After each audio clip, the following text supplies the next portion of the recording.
think the magic of mountain biking is taking you out of your real world and immersing you into a completely different world. This is like going to church to some degree, you know, it's a bit of soulful replenishment.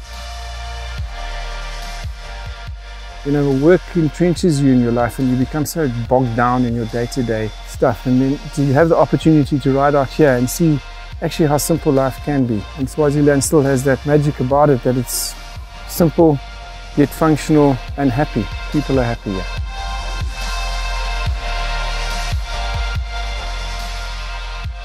You get to know how mentally tough you are and whether you can dig deep and carry your bike up a mountain and then get back on it and pedal some more. But it's rideable, it's fun.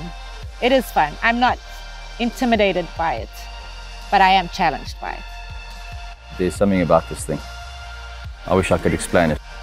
To look up each mountain, each side, I mean, there is nothing like that, I don't think, in the world. So if you want to do that, you've got to ride this race. So yeah, it's amazing.